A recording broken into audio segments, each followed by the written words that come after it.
श्री राम। अति अनुरूप जहाँ जनक निवासु, बित कहीं विविध बिलोक बिलासु। होत चकित चित कोट बिलोकी, सकल भुवन शोभा जनु रोकी। जहाँ जानकी जी का अत्यंत अनुपम सुंदर निवास स्थान महल है, वहाँ के विलास ऐश्वर्य को देखकर देवता भी थकित स्तंभित हो जाते हैं। मनुष्यों की तो बात ही क्या है, राजमहल के परकोटों को देखकर चित्त चकित हो जाता है। ऐसा मालूम होता है मानो उनके समस्त लोकों की शोभा को रोग घेर रखा है।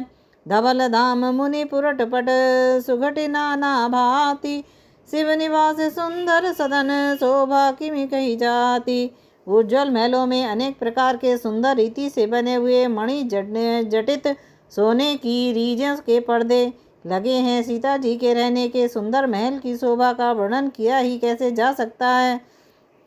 सुभग द्वार सब कुलिस कपाटा, भूपवीर नट मागध बाटा। बनी ब्याल विशाल बाजी गजशाला, है गए रथ संकुश सब काला। राजमहल के सब दरवाजे फाटक सुंदर हैं, जिनके वज्र के मजबूत अथवा हीरो के चमकते हुए किवाड़े लगे हैं। वहाँ मातहत राजाओं, नटों, मगाधों और भाटों की भीड़ लगी रहती है। घोड़ों और हाथियों के लिए बहुत बड़ी बड़ी घुड़सालें और गजशालाएं, फीलखाने बनी हुई हैं, जो सब समय घोड़े, हाथी और रथों से भरी रहती हैं। सुर सचिव सनेप बहुतेरे, निप गए सरिस सदन सब केरे। पुर बहारे सर सहित समीपा, उतरे जय तय विपुल महीपा। बहुत से सूरवीर मंत्री और सेनापति हैं, उन सबके घर भी राजमहल सरीखे ही हैं। नगर के बाहर तालाब नदी के निकट जहाँ तहाँ बहुत से राजा लोग उतरे हुए डेरा डाले हुए हैं। देखी अनुपम एक अभिराई, सब सुपास सब भांति सुहाई। कौशिक कहो मोर मनुमाना, यहाँ रहिए रघुवीर सुजाना। वहीं आमों का एक अनुपम बाग देखकर, जहाँ सब प्रकार के सुबीते थे और सब तरह से सुहावना था, विश्वामित्र जी ने कहा, हे सुजान रघुवीर, मेरा मन कहता है कि यहीं रहा जाए। भले ही नाथ कहीं कृपा निकेता, उतरते मुनि वृंद समेता। विश्वामित्र महामुनि आए, समाचार मिथिलापति पाए। कृपा के धाम श्री रामचंद्र जी बहुत अच्छा स्वामिनी कहकर वहीं मुनियों के समूह के साथ ठहर गए। मिथिलापति जनक जी ने जब यह समाचार पाया कि महामुनि विश्वामित्र जी आए हैं, संग सचिव सुचि भूरि भट, भूसर भर गुर ज्ञाति। चले मिलन मुनि नायक, मुदित राव ए भांति। तब उन्होंने पवित्र हृदय के ईमानदार स्वामी, भक्त, मंत्री, बहुत से योद्धा, श्रेष्ठ ब्राह्मण, गुरु सतानंद जी और अपनी जाति के श्रेष्ठ लोगों को साथ लिया और इस प्रकार प्रसन्नता के साथ राजा मुनियों के स्वामी विश्वामित्र जी से मिलने चले। कीन प्रणाम चरण धरि माता, दीनी आशीष मुदित मुनि नाथा। विप्रबंद सब सादर बंदे, जानि भागे बड़ राव आनंदे। राजा ने मुनियों के चरणों पर मस्तक रखकर प्रणाम किया। मुनियों के स्वामी विश्वामित्र जी ने प्रसन्न होकर आशीर्वाद दिया। फिर सारी ब्राह्मण मंडली को आदर सहित प्रणाम किया और अपना बड़ा भाग्य जानकर राजा आनंदित हुए। कुशल प्रसन्न कहीं बारही बारा, विश्वामित्र न पई बैठारा। ते अवसार आरे दो भाई, गए रहे देखन फुलवाई। बार बार कुशल प्रश्न करके विश्वामित्र जी ने राजा को बैठाया। उसी समय दोनों भाई आ पहुँचे जो फुलवाड़ी देखने गए थे। श्याम गौर मृदु बरस किशोरा, लोचन सुखद विश्वचित तोरा। उठे सकल जग रघुपति आए, विश्वामित्र निकट बैठाए। सुकुमार किशोर अवस्था वाले श्याम और गौरवर्ण के दोनों कुमार नेत्रों को सुख देने वाले और सारे विश्व के चित्त को चुराने वाले हैं। जब रघुनाथ जी आए तब सभी उनके रूप एवं तेज से प्रभावित होकर उठकर खड़े हो गए। विश्वामित्र जी ने उनको अपने पास बैठा लिया। भय सब सुखी देखी दो भ्राता, भारी बिलोचन पुलकित गाता। मूर्ति मधुर मनोहर देखी, भयो विदे विदेह विशेषी। दोनों भाइयों को देखकर सभी सुखी हुए। सबके नेत्रों में जल भर आया। आनंद और प्रेम के आंसू उमड़ पड़े और शरीर रोमांचित हो उठा। राम जी की मधुर मनोहर मूर्ति को देखकर विदेह जनक विशेष रूप से विदेह देह की सुध बुध सी रहित हो गए। प्रेम मगन मनु जानि निपु, करी विवेक धरि धीर। बोले मुनिपद नाई सिर, गद गद गिरा गंभीर। मन को प्रेम से मग्न जान राजा जनक ने विश्व विवेक का आश्रय लिया, लेकर धीरज धारण किया और मुनि के चरणों में सिर निभाकर गदगद प्रेम भरी गंभीर वाणी से कहा। कहो नाथ सुंदर दो बालक, मुनिकुल तिलक नन निपकुल पालक। ज्वम जो निगम नेति कही गावा, उभय बेस धरि की सोई आवा। हे नाथ, कहिए दोनों सुंदर बालक मुनिकुल के आभूषण हैं या किसी राजवंश के पालक, अथवा जिनका वेदों ने नीति कहकर गान किया है। कहीं वह ब्रह्म तो युगल रूप धर कर नहीं आया है। सहज विराग रूप मनु मोरा, थकित होत जिमि चंद चकोरा। ताते प्रभु पूछो सती भाऊ, कहो नाथ निज करो दोराओ। मेरा मन जो स्वभाव से ही वैराग्य रूप बना हुआ है, इन्हें देखकर हम तरह मुग्ध हो रहा है, जैसे चंद्रमा को देखकर चकोर। हे प्रभु, इसलिए आप अपने सत्य निश्चल भाव से पूछता हूँ। हे नाथ, बताइए, छिपाव ना कीजिए। इन्हीं बिलोकत अति अनुरागा, बर बस ब्रह्म सुखई मन त्यागा। कई मुनि बेसी कहो निपनी का, बचन तुम्हार न हो अली का। इनको देखते ही अत्यंत प्रेम के बस होकर मेरे मन में जबरदस्ती ब्रह्म सुख को त्याग दिया है। मुनि ने हंस कर कहा, हे राजन, आपने ठीक यथार्थ ही कहा, आपका वचन मिथ्या नहीं हो सकता। ये प्रिय सबई जहाँ लगी प्राणी, मन मुस्काहि राम सुनि वाणी। रघुकुल मणि दशरथ के जाए, मम हित लागी नरेश पटाए। जगत में जहाँ तक जितने भी प्राणी हैं, ये सभी को प्रिय है। मुनि की रहस्य भरी वाणी सुनकर श्री राम जी मन ही मन मुस्कुराते हैं, हंसकर मानो संकेत करते हैं कि रहस्य खोलिए नहीं। तब मुनि ने कहा, हे रघुकुल मणि, महाराज दशरथ के पुत्र हैं। मेरे हित के लिए राजा ने इन्हें मेरे साथ भेजा है। राम लखन दो बंधुवर, रूपशील बलधाम। मख राखौ राखु साखी, जगु जुजिते असुर संग्राम। ये राम और लक्ष्मण दोनों श्रेष्ठ भाई, रूपशील और बल के धाम हैं। सारा जगत इस बात का साक्षी है कि इन्होंने युद्ध में असुरों को जीतकर मेरे यज्ञ की रक्षा की है। मुनि तब चरण देखी कह राउ, कही न सको निज पुण्य प्रभाव। सुंदर श्याम गौर दो भ्राता, आनंद देव आनंद के दाता। राजा ने कहा, हे मुनि, आपके चरणों के दर्शन कर मैं अपना पुण्य प्रभाव नहीं कह सकता। ये सुंदर श्याम और गौर वर्ण के दोनों भाई आनंद को भी आनंद देने वाले हैं। इनके प्रीति परस पर पावनी, कही न जाई मन भाव सुहावनी। सुनऊ नाथ कै मुदित विदेहु, ब्रह्म जीव इब सहज सनेहु। इनकी आपकी प्रीति बड़ी पवित्र और सुहावनी है, वह मन को बहुत भाती है, पर वाणी से कही नहीं जा सकती। विदेही जनक जी आनंदित होकर कहते हैं कि हे नाथ, सुनिए, ब्रह्मा और जीव की तरह इनमें स्वाभाविक प्रेम है। पुनि पुनि प्रभु चितब नर नाहु, पुलक गात उर अधिक उछाहु। मुनहि प्रशंसी नाहि पद सीसु, चले उलबाई नगर अवनीसु। राजा बार बार प्रभु को देखते हैं, दृष्टि वहाँ से हटना ही नहीं चाहती। प्रेम से शरीर पुलकित हो रहा है और हृदय से बड़ा उत्साह है। फिर मुनि की प्रशंसा करके और उनके चरणों में से नवाकर राजा उन्हें नगर में लेवा चले। सुंदर सदन सुगद सब काला, ता बासुते दीन बुआला। करी पूजा सब विधि से बिकाई, गयो राव गृह विदा कराई। एक सुंदर महल जो सब समय सभी ऋतुओं में सुखदायक था, वहाँ राजा ने उन्हें ले जाकर ठहराया। तदंतर सब प्रकार से पूजा और सेवा करके राजा विदा मांगकर अपने घर गए। ऋषय संग रघुवंश मणि, करी भोजन विश्राम। बैठे प्रभु भ्राता सहित, दिवस रहा भरी जाम। रघुकुल के शिरोमणि प्रभु श्री रामचंद्र जी ऋषियों के साथ भोजन और विश्राम करके भाई लक्ष्मण समेत बैठे। उस समय पहर भर दिन रह गया था। लखन हृदय लालसा विशेषी, जाई जनकपुर वाओ देखी। प्रभु वै बहुरी मुनि सकुचाई, प्रगट न कहीं मनई मुस्काई।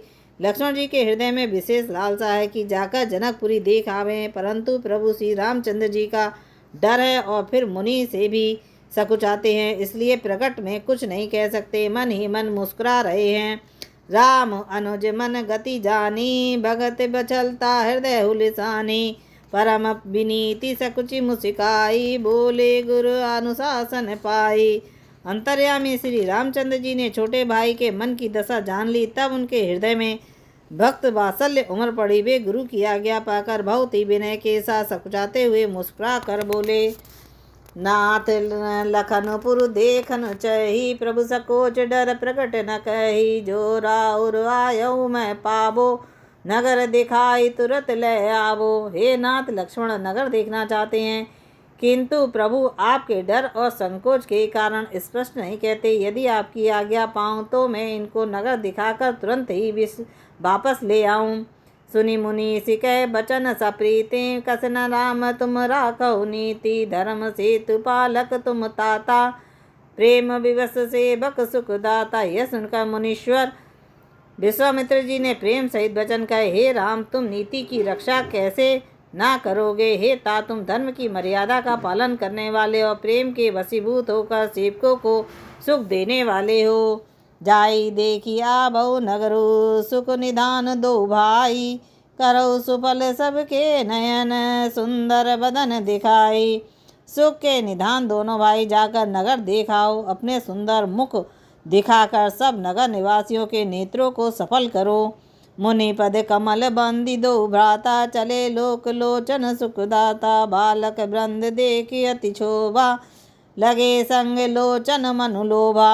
सब लोगों के नेत्रों को सुख देने वाले दोनों भाई मुनि के चरण कमलों की वंदना करके चले। बालकों के झुंड इन दोनों के सौंदर्य की अत्यंत शोभा देखकर साथ लग गए।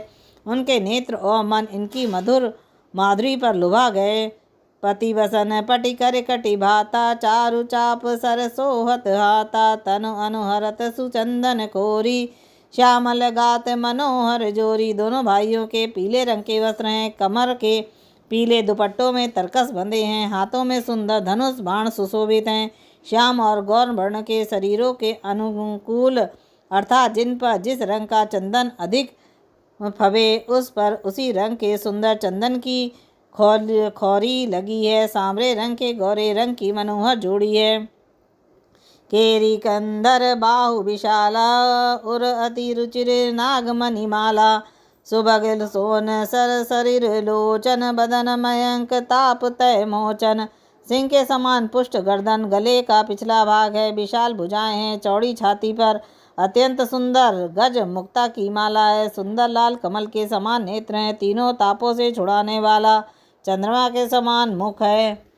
कान के कनक फूल छवि देखी, चित बत चिरई चोरी जनु लेही, चित बनी चारु भुकट बर बाकी, तिलक रेखा शोभौ जनु चाखी। कानों में सुंदर के कर्णपूर्ण अत्यंत शोभा दे रहे हैं और देखते ही देखने वालों के चित्त को मानो चुरा लेते हैं। उनकी चितवन दृष्टि बड़ी मनोहर है और भौहें तिरछी एवं सुंदर हैं। माथे पर तिलक की रेखाएं ऐसी सुंदर हैं मानो मूर्तिमयी शोभा पर मोहर लगा दी गई है। रुचिर चौतनी सुभग सिरे मेचक कुंचित केस, नक सिर सुंदर बंधु दो, शोभा सकल सुदेश। सिर पर सुंदर चौकरी टोपियां दिए हैं, काले और घुंघराले बाल हैं। दोनों भाई नक से लेकर शिखा तक एड़ी से चोटी तक सुंदर हैं और सारी शोभा जहाँ जैसी चाहिए वैसी ही है। देखन नगर भूप सुत आए, समाचार पुरवा सही पाए, धाम धाम काम सब त्यागी, मनोरंक निधि लूटने लागी। सब पुरवासियों ने यह समाचार पाया कि दोनों राजकुमार नगर देखने के लिए आए हैं। तब वे सब घर बार और सब काम काज छोड़कर ऐसे दौड़े मानो दरिद्री धन का खजाना लूटने दौड़े हों। निरखी सहज सुंदर दो भाई, होई सुखी लोचन फल आई, जुबती बबन जोर झरो कहीं लागी, निरखी राम रूप अनुरागी। स्वभाव से ही सुंदर दोनों भाई को देखकर वे लोग नेत्रों का फल पाकर सुखी हो रहे हैं। युवती स्त्रियां घर के झरोकों से लगी हुई प्रेम सहित श्री रामचंद्र जी के रूप को देख रही हैं। कहीं परस्पर बचन सप्रीति, सखी हैं कोटि काम छवि जीती, सुर नर असुर नाग मुनि मुआही, शोभा असी सुन अति नाही। वे आपस में बड़े प्रेम से बातें कर रही हैं। हे सखी, इन्होंने करोड़ों कामदेवों की छवि को जीत लिया है। देवता, मनुष्य, असुर, नाग और मुनियों में ऐसी शोभा तो कहीं सुनने में नहीं आती है। विष्णुचारी भुज विधि सुख, मुखचारी बिकट बेस सुख, पंच पुरारी, अपर देव अस को ना आई, है छवि सही पट तरही जाई। भगवान विष्णु के 4 भुजाएं हैं, ब्रह्मा जी के 4 मुख हैं, शिव जी का विकट भयानक बेस है और उनके 5 मुख हैं। हे सखी, दूसरा देवता भी कोई ऐसा नहीं है जिनके साथ इस छवि की उपमा दी जाए। भय किशोर सुषमा सदन, श्याम गौर सुख धाम, अंग अंग पर बारह कोटि कोटि सत्यकाम। इनकी किशोर अवस्था है, ये सुंदरता के घर सांवले और गोरे रंग के तथा सुख के धाम हैं। इनके अंग अंग पर करोड़ों अरबों कामदेवों को न्यौछावर कर देना चाहिए। काहू सखी अस को तनुधारी, जो न मोय रूप निहारी। को सब प्रेम बोली मृदुबानी, जो मैं सुना सो सुनाऊं सयानी। हे सखी, भला कहो तो ऐसा कौन शरीरधारी होगा जो इस रूप को देखकर मोहित न हो जाए, अर्थात यह रूप जड़ चेतन सबको मोहित करने वाला है। तब कोई दूसरी सखी प्रेम सहित कोमल वाणी से बोली, हे सयानी, मैंने जो सुना है उसे सुनो। ए दो दशरथ के टोटा, बाल मारा लही काल के लोटा। मुनि कौशिक मख के रखवारे, जिन रन अजिर निशाचर मारे। ये दोनों राजकुमार महाराजा दशरथ के पुत्र हैं। बाज राजहंसों का सा रस सुंदर जोड़ा है। ये मुनि विश्वामित्र के यज्ञ की रक्षा करने वाले हैं। इन्होंने युद्ध के मैदान में राक्षसों को मारा है। श्याम गात कल कंज बिलोचन, जो मारीच सुभुज मधुमोचन। कौशल्या सुत सो सुख खानी, नाम राम धनुषायक पानी। जिनका शरीर और सुंदर कमल जैसे नेत्र हैं, जो मारीच और सुबाहु के मद को चूर करने वाले और सुख की खान हैं, और जो हाथों में धनुष बाण लिए हुए हैं, वे कौशल्या जी के पुत्र हैं। इनका नाम राम है। गौर किशोर बेसुबर काछे, कर सर चाप राम के पाछे। लक्ष्मण नाम राम लघु भाता, सुनी सखिता सुमित्रा माता। जिनका रंग गोरा और किशोर अवस्था है, और जो सुंदर बेस बनाए और हाथ में धनुष बाण लिए श्री रामचंद्र जी के पीछे पीछे चल रहे हैं, वे इनके छोटे भाई हैं। उनका नाम लक्ष्मण है। हे सखी सुनो, उनकी माता सुमित्रा हैं। बेप्र काज करी बधु दो, मग मुनि बधो उधारी। आए देखन चाप मक, सुनी हर्षि सब नारी। दोनों भाई ब्राह्मण विश्वामित्र का काम करके और रास्ते में मुनि गौतम की स्त्री अहिल्या का उद्धार करके यहाँ धनुष यज्ञ करने आए हैं। यह सुनकर सब स्त्रियां प्रसन्न हुईं। देखी राम छवि को एक कहो, जोग जान कहीं बर अयो। जो सखी यहीं देख नर नाहो, पन परिहरि हटि करहो विवाहो। श्री रामचंद्र जी की छवि देखकर कोई एक दूसरी सखी कहने लगी, यह बर जानकी जी के योग्य है। हे सखी, यदि कहीं राजा इन्हें देख ले तो प्रतिज्ञा छोड़कर हठ पूर्वक इन्हीं से विवाह कर देंगे। को न कहे ये भूपति पहचाने, मुनि समेत सादर सन्माने। सखी परंतु पनु राव न तजई, विधि बस हटाओ अबेव कहीं बजई। किसी ने कहा, राजा ने इन्हें पहचान लिया है और मुनि के सहित इनका आदर पूर्वक सम्मान किया है, परंतु हे सखी, राजा अपना प्रण नहीं छोड़ता। वह होनहार के वशीभूत होकर हठ पूर्वक अविवेक का आश्रय लिए हुए हैं, प्रण पे अड़े रहने की मूर्खता नहीं छोड़ता। कहो न कह जो भले विधाता, सब कहो सुने उचित फल दाता। तो जान कहीं मिलई बरु एहू, नाहिन आली यहाँ संदेहू। कोई कहती यदि विधाता भले ही और सुना जाता है तो वे सबको उचित फल देते हैं, तो जानकी जी को यही वर मिलेगा। हे सखी, इसमें संदेह नहीं है। जो विधि बस अस बने संजोगु, तो कृत कृत्य होई सब लोगु। सखी हमरे आरती अति ताते, कहूँ ए आ बही ए नाते।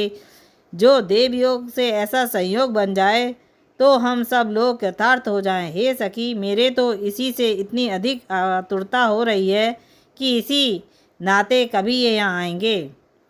नाई ता हम कहूँ सुनो सखी, इन कर दर्शन दूरी। यह संघट तब होई जब पुण्य पराकृत भूरी। नहीं तो विवाह ना हुआ तो हे सखी सुनो, हमको इनके दर्शन दुर्लभ हैं। यह संयोग तभी हो सकता है जब हमारे पूर्व जन्मों के बहुत पुण्य हों। बोली अपर कहूँ सकिनी का, ए विवाह अति हित सब ही का। कौ कर शंकर चाप कटोरा, ये श्यामल मतुगात किशोरा। दूसरी ने कहा, हे सखी, तुमने बहुत अच्छा कहा।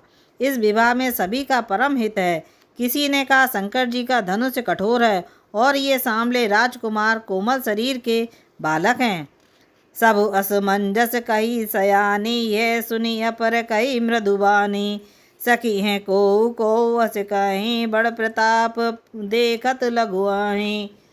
हे सयानी, यह असमंजस ही है। यह सुनकर दूसरी सखी कोमल वाणी से कहने लगी, हे सखी, इनके संबंध में कोई ऐसा कहते हैं कि ये देखने में तो छोटे हैं पर इनका प्रभाव बहुत बड़ा है।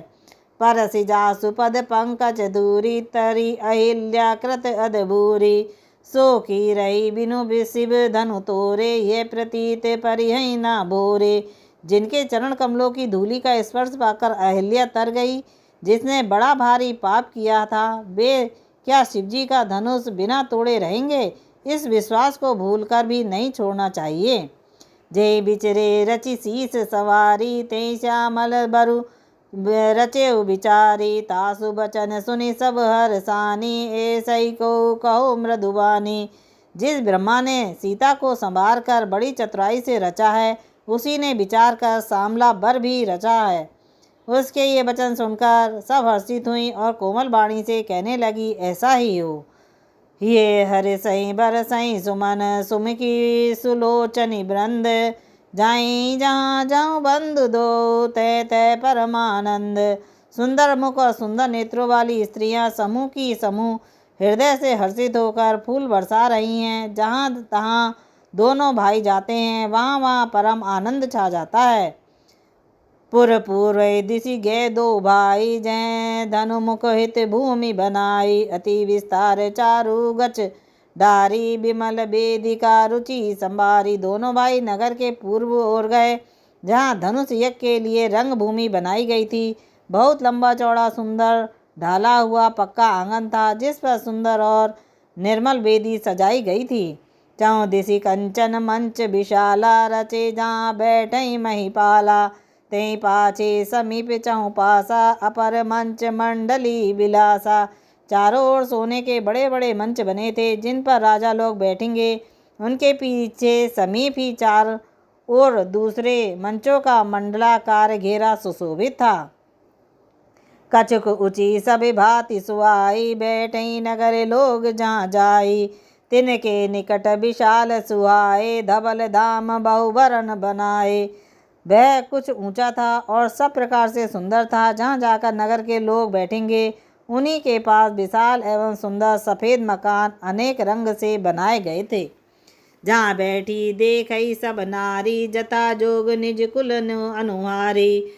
पुर बालक कहीं कहीं मृदु बचना, सादर प्रमो देखा वहीं रचना। जहाँ अपने अपने कुल के अनुसार सब स्त्रियाँ यथा योग्य जिनको जहाँ बैठना उचित है बैठकर देखेंगी। नगर के बालक कोमल वचन कह कहकर आदरपूर्वक प्रभु श्री रामचंद्र जी को यज्ञशाला की रचना दिखला रहे हैं। सब शीस एहि मिस प्रभस, परिस मनोहर गात। तन पुलकित अति हृदय, ये देखी देखी दो भ्रात। सब बालक इसी बहाने से प्रेम के बस होकर श्री रामचंद्र जी के मनोहर अंगों को छूकर शरीर से पुलकित हो रहे हैं और दोनों भाइयों को देख देख कर उनके हृदय में अत्यंत हर्ष हो रहा है। शिशु सब राम प्रेम बस जाने, प्रीति सहित निकेत बखाने। निज निज रुचि सब ले ही बुलाई, सहित स्नेह जान दो भाई। श्री रामचंद्र जी ने सब बालकों को प्रेम के बस जानकर यज्ञ भूमि के स्थानों की प्रेम पूर्वक प्रशंसा की। इससे बालकों का उत्साह, आनंद और प्रेम और भी बढ़ गया, जिससे वे सब अपनी अपनी रुचि के अनुसार उन्हें बुला लेते हैं और प्रत्येक को बुलाने पर दोनों भाई प्रेम सहित उनके पास चले जाते हैं। राम देखा वही अनुजहि चरना, के मृदु मनोहर बचना। लब निमेष मऊ भुवन निकाया, रचि जासु अनुशासन माया। कोमल मधुर मनोहर वचन कहकर श्री रामचंद्र जी अपने छोटे भाई लक्ष्मण को यज्ञ भूमि की रचना दिखलाते हैं, जिनकी आज्ञा पाकर माया लब निवेश पलक गिरने के चौथाई समय में ब्रह्मांडों के समूह रच डालती हैं। भगति हेतु सोई दीन दयाला, चितवत चकित धनुष मखसाला। कौतुक देख चले गुर पाए, जान विलम्ब त्रास मन माए। वहीं दीनों पर दया करने वाले श्री रामचंद्र जी भक्ति के कारण धनुष यज्ञशाला को चकित होकर आश्चर्य के साथ देख रहे हैं। इस प्रकार सब कौतुक विचित्र रचना देखकर वे गुरु के पास गए और देर हुई जानकर उनके मन में डर है। जासु त्रास डर है कौन डर होई, भजन प्रभाव दिखावत सोई। कई बात मृदु मधुर सुहाई, किए विदा बोल बालक बरियाई। जय श्री राम।